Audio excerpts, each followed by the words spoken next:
They call me Larry, aka Nuface. The last name Compton, C-O-M-P-T-O-N, not from Compton, but from Detroit. I got into collecting because my father, man, he put me on the hip-hop since day one. People don't be knowing about the purple tape, you know. Back then, it was Too Short a Loop. It came like that, bonus cassette. Look at all these double tapes. Everything double tape. You see, it was double, but it was... I do remember that, actually. You remember that? Yeah, this is a gem. Yeah, this is a gem, because this is the first one where it wasn't separate. Everybody else, you can break them. And I remember that because I used to swipe tapes. They used to call it sticky fingers. And this one, I walk around like, what's that in your pocket? Got that face. This is a classic. I had a cousin by the name of Iz in Detroit. Every Tuesday, he'd take me to the tape store, and I seen his method, and I was hooked ever since then. And I started buying them every Tuesday. Every time a tape dropped, I was buying tapes on Tuesdays, feelers on Fridays. Yeah, one of the first tapes I ever bought was Assault with a Deadly Pepper, Salt and Pepper. Boy Spinderella was even a DJ. And I was like, okay, well, I need my mom to buy a tape. And so I started with this Too Short tape and this Bust Down, Nasty Bitch, without my mom. Nasty bitch. Don't come at me talking that shit. Nasty. Didn't check me for ID or nothing. I was like, oh, it's on. But when I got home, I put them in under the mattress, like, okay, because she see this, like, okay, yeah, we ain't doing that. I probably realized I thought I had a problem collecting tapes when people started asking me to dub tapes for them.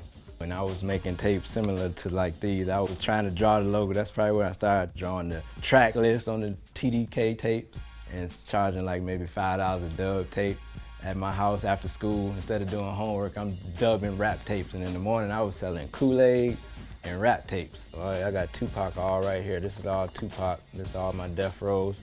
Just starting with the Genesis, we got NWA, Greatest Hits starting there. So I got my West Coast, we got Spice One, E40. Probably one of the first tapes I bought too, Biz Markie Going Off. Columbia House used to send you 12 tapes for a penny.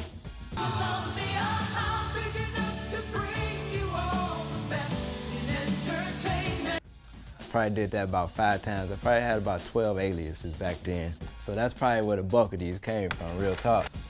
One special thing is probably the one thing different with all these tapes is RZA. He had a different tape similar to like a cigarette box. Came out, opened it up, still had the packaging as well. I was big on design packages. One of my favorite ones is this one, Freeways, Stimulus package, and Scarface the Fix.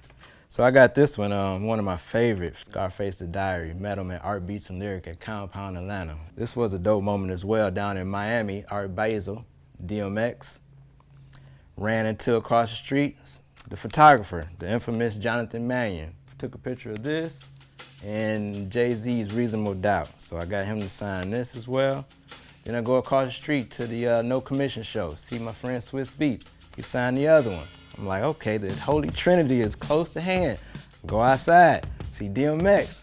Showed up, said, what's up, dog? I was like, yo, Jonathan Mannion. He said, oh, you seen him? I said, yeah, Swiss Beats signed this. Can you please sign this?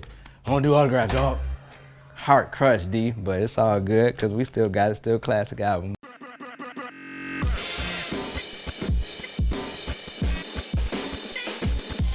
Yeah, so besides selling the, purchasing the music and being a big fan of the product, I always like to take it to a next level and go to the shows. Everything has a little anchor or an emotion to it. One of my big things was this Jay-Z, R. Kelly and Jay-Z show, but by the time it came to Atlanta, it was Jay-Z and Friends.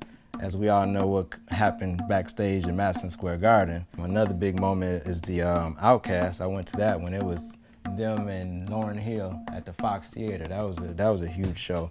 And to come maybe 15, 20 years later to catch them at last at Centennial Park was a moment in history, and that was one of my favorite days since being an ATLian here in Atlanta. So I started off doing commercial arts, fine arts, graphic designs in high school. And then once I got to Atlanta, I started my own clothing line.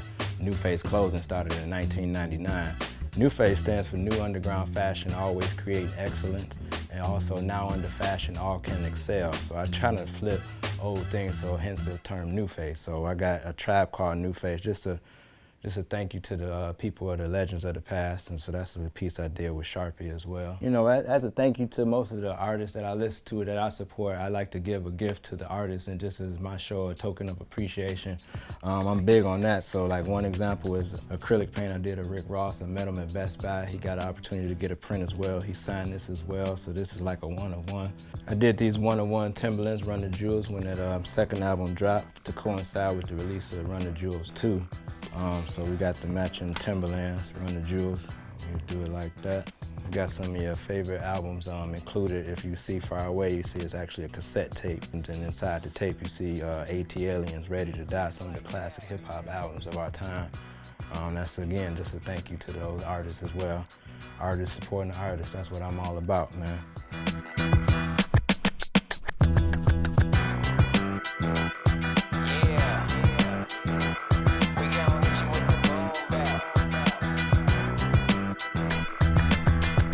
Hey guys, thanks for coming out and checking out my hip-hop collection. I am Nuface, and this is Hip-Hop Wired.